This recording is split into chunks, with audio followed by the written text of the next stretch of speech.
পারভেজকে হত্যার ঘটনায় ঘৃণ্য রাজনৈতিক অপপ্রচারে নেমেছে ছাত্রদল। এমন অভিযোগ করেছেন বৈষম্য বিরোধী ছাত্র আন্দোলনের মুখপাত্র উমামা ফাতেমা। তিনি বলেন, উদ্দেশ্য প্রণোদিতভাবে গণ অভ্যুত্থানের প্ল্যাটফর্ম বৈষম্য বিরোধী ছাত্র আন্দোলনকে এই হত্যার মদতদাতা হিসেবে অভিযুক্ত করা হচ্ছে। এদিকে ছুরিকাঘাতে পারভেজ নিহতের ঘটনায় ৩ জনকে গ্রেফতার করেছে পুলিশ। তারা হলেন মোহাম্মদ আল কামাল শেখ ওরফে কামাল, আলভি হোসেন জুনায়েদ এবং আল আমিন সানি। সম্প্রতি বনানীতে প্রাইম এশিয়া বিশ্ববিদ্যালয়ের ক্যাম্পাসের সামনেই সন্ত্রাসী হামলায় নিহত হন শিক্ষার্থী জাহিদুল ইসলাম পারভেজ। একজন মেয়েকে দেখে হাসাহাসির অভিযোগ উঠেছিল তার বিরুদ্ধে। তবে বিশ্ববিদ্যালয়ের প্রক্টর অফিসে দুই পক্ষের মধ্যে বিষয়টি মীমাংসা হওয়ার পরও অতর্কিতে পারভেজের ওপর ছুরি হামলা চালানো হয়। প্রাথমিকভাবে হত্যায় জড়িতরা বৈষম্য বিরোধী ছাত্র আন্দোলনের পদধারী সমন্বয়কদের ঘনিষ্ঠ ভাজন বলে অভিযোগ এসেছে। এমন পরিপ্রেক্ষিতে ২০ এপ্রিল রাতে সংবাদ সম্মেলন করেন প্ল্যাটফর্মের নেতারা।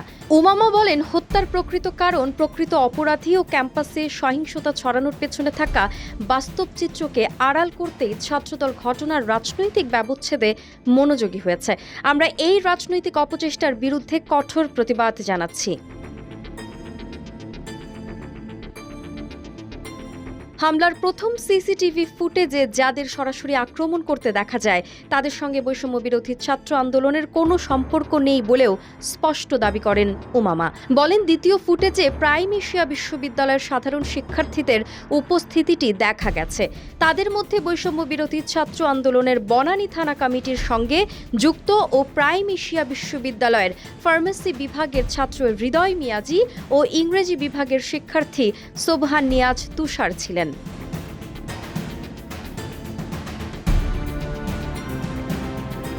একই ভিডিওতে ছাত্রদল কর্মী তাওহিদ প্রাইম এশিয়া বিশ্ববিদ্যালয়ের ছাত্রদলের প্রেসিডেন্ট প্রার্থী ইমতিয়াজ জাহিদকেও দেখা গেছে বলে জানান উমামা। তিনি বলেন, তদন্তের আগে আমরা কোনোভাবেই সিদ্ধান্তে পৌঁছাতে চাই না কারা এই হত্যাকাণ্ডের সঙ্গে জড়িত। অপরাধ প্রমাণিত হওয়ার আগেই ছাত্রদল বৈষম্য বিরোধী ছাত্র আন্দোলনের বিরুদ্ধে বিভ্রান্তিমূলক প্রচারণা চালিয়ে মিডিয়া ট্রায়ালে লিপ্ত হয়েছে, যা নিন্দনীয় ও অনভিপ্রেত।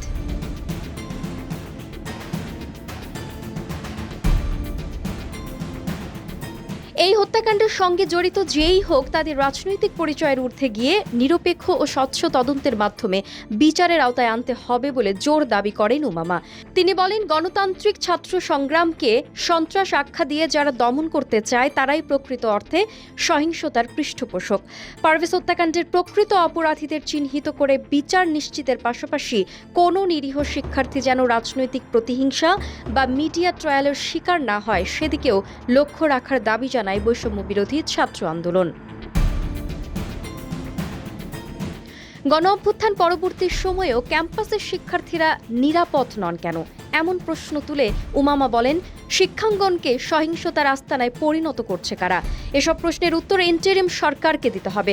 আমরা এসব প্রশ্নের উত্তর খুঁজে বের করার সংগ্রামে আগে যেমন ছিলাম আগামীতেও থাকব। এদিকে পারভেজ হত্যায় জড়িত ৩ জনকে গ্রেফতারের বিষয়টি নিশ্চিত করেন বনানী থানার ভারপ্রাপ্ত কর্মকর্তা মোহাম্মদ রাসেল সরওয়ার। ২১ এপ্রিল ভোরে মহাখালী ওয়্যারলেস গেট সহ আশেপাশের এলাকায় অভিযান চালিয়ে তাদের গ্রেফতার করা হয়। মোহাম্মদ সরওয়ার বলেন, গ্রেফতার এই ৩ জন এজাহারভুক্ত আসামি নয়, তবে তারা পারভেজের ওপর হামলার সময় সেখানে উপস্থিত ছিলেন এবং সিসিটিভি ক্যামেরাতেও তাদের গতিবিধি দেখা গেছে।